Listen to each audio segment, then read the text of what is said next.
Shalom. Shalom. Giving our praise and glory and honors unto Yahweh by Hashem Yahweh Shai, by Hashem Kakadash. Double honors to the apostles and elders of Great Millstone. Peace and blessing to the hopeful elect. It's another in transit lesson. And I just want to say, man, you know, the Lord, He's going to get His people out of captivity. Okay? The Lord is going to turn our captivity and deliver the Israelites. Okay? This lesson is inspired by Psalm 127. I'm sorry, 126. All right? Psalm 126 and 1.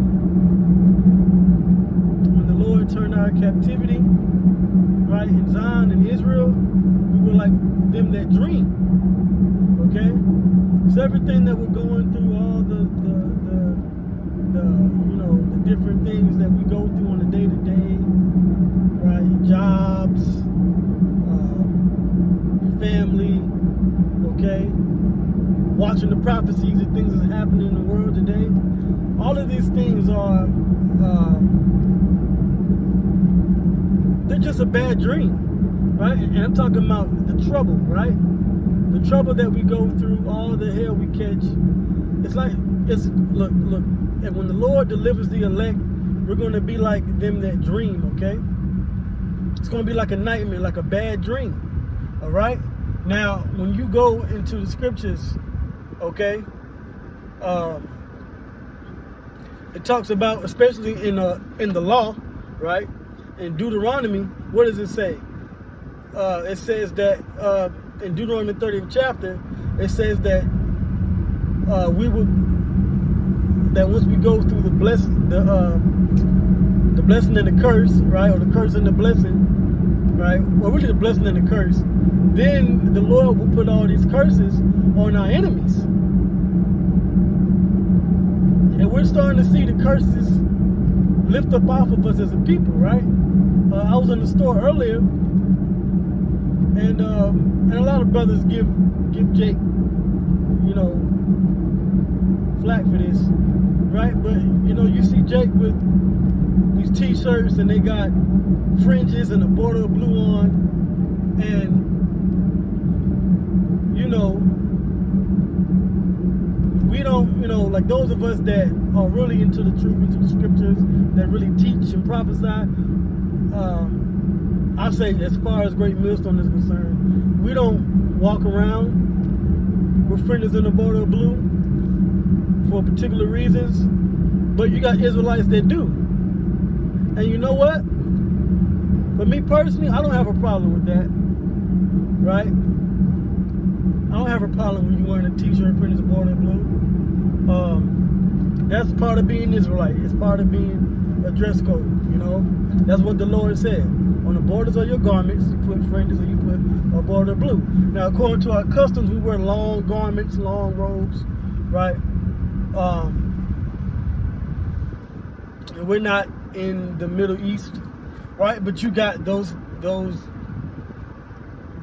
nations in those heathen in the Islam and in their culture, right? The East Indians wear the, you know, the women wear the saris and they wear their garments, okay, long garments. So us being Israel, you know, that's a part of our culture to wear long garments, fringes, border blue. That's how you identify an Israelite. Like I said, personally, I don't have anything against it. I really wouldn't. I don't do it. That's all I'm gonna say. I don't do it. Certain other brothers don't do it. But when you see that, deep down you happy, man. Why are you happy? Because you see that Israel is waking up. Okay? Whether they're just waking up or whether they may have been in a few months, this is all a miracle of Yahweh by Hashem Yahweh Shai, that our people are waking up. What does that mean? That means that the Lord is eventually going to get us out of this bad dream. Okay? Now, of course, you get deeper, you get wiser, you get more mature in the spirit, and you start to do things differently, right? The scripture says, walk ye honest amongst the Gentiles, and, you know, Yahweh Shai said that he sent us forth as sheep among wolves. You know, so we got to be a certain way, being behind the enemy lines in captivity. But the Lord's going to turn that captivity, man. Okay? Yahweh Bashmi Shai is going to turn things around for us. We just have to make sure that we are on point and in line with that. Okay? Listen, we're watching the prophecies, we're watching the news, we're seeing the reports on the economy with the debt ceiling needing to be raised by June. We're seeing that they have this Fed Now program where they want to introduce a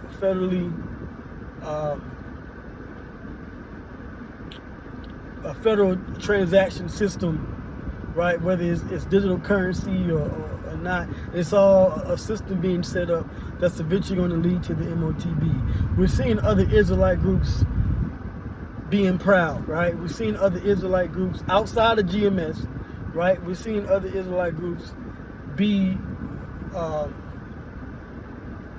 lot more, like I said, proud, be a lot more arrogant in what they do, right? But we also see men that came out of GMS go out of their way to contend with the truth.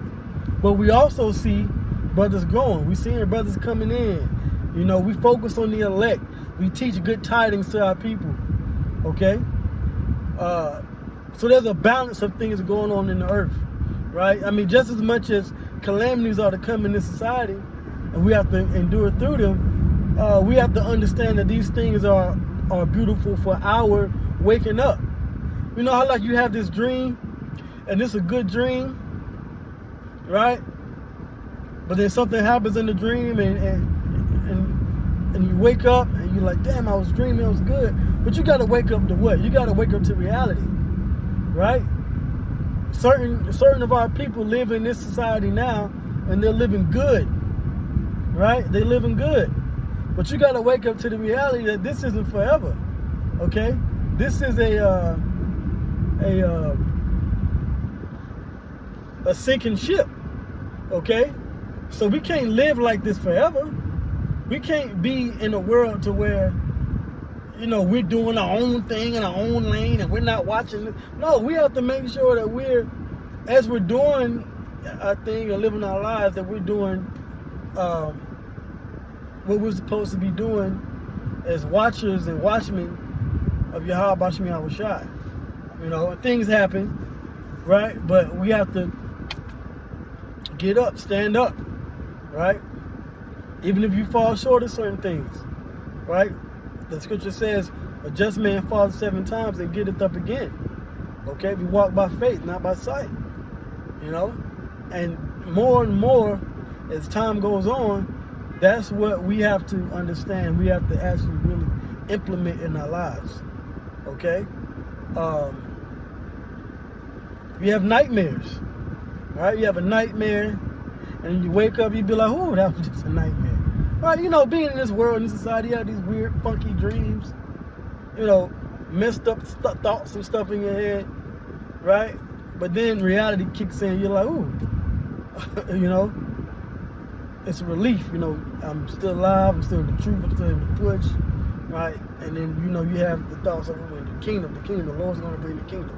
Well, the Lord's going to turn our captivity into the kingdom. We're slaves now, we're servants, we're down, bad, you know, we're not really,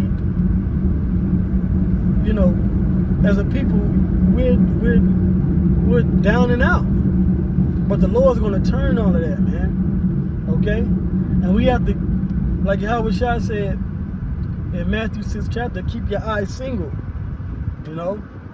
Can't be worrying about what the next man got or next woman or whatever, you know, the next kid got, school, whatever. Can't worry about that. We got to worry about what the kingdom has ahead of us. Okay? You know? We have to worry about what the Lord said He's going to give us. And we have to make sure that we're doing the things that we're doing in righteousness to achieve that reward. Okay?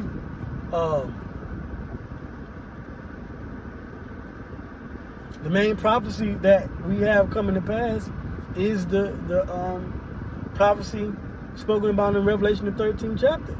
Okay? The beast instituting that MARK, that charagma, that implantable device. Okay? Now the infrastructure is being set up now. The different systems, the payment system and things are moving. Okay? They're all moving towards that one small little thing that they're going to push out there mandatorily. Because it's already here. It's been here. It's been for over a decade. All right? I've said this on videos in the past. The market, it's here. But it's not mandatory. But the device is here. When it's made mandatory, when it's out there and you have to get it, that's when things are going to change for those that are in the faith. All right? Walking in the faith, practicing the commandments, right? We do keep the law, statutes, and commandments, all right? Of course, to the best of our ability. And we do that in hopes that our faith is going to take us that much further to be delivered, okay? Because you don't do nothing without faith. You don't do nothing if you don't believe in it, you know? You don't do nothing if you don't believe in it. So we do these things in the belief that the Lord is going to reward us and He's going to deliver us from our troubles. And that's exactly what the Lord said He was going to do in Psalms 126. Okay? Because what we're going through now is nothing, man. It's a trial, a test. Alright? We have to learn, and I'm getting this from the apostles and then from the elder Yahuwah, our priest Ariel's father.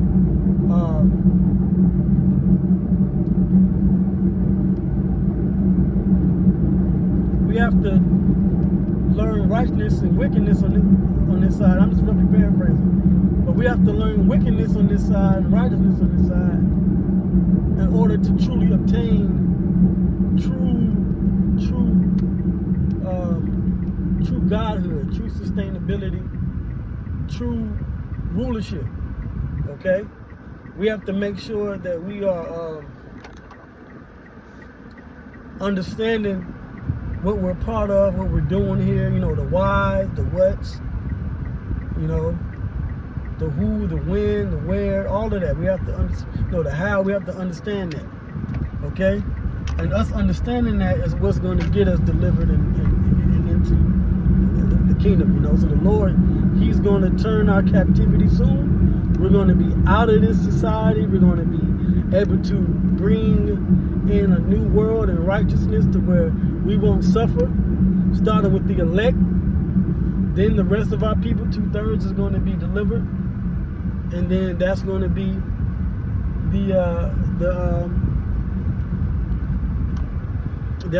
the sentiment for the kingdom. You know, the elect, and then and then all people are going to be delivered. So with that, all praises, all glory, all honors going to Yahweh by Hashem Yahweh Shai, by Hashem Kodash. Double honor to the apostles and elders of Great Millstone. I hope that's edifying. Shalom.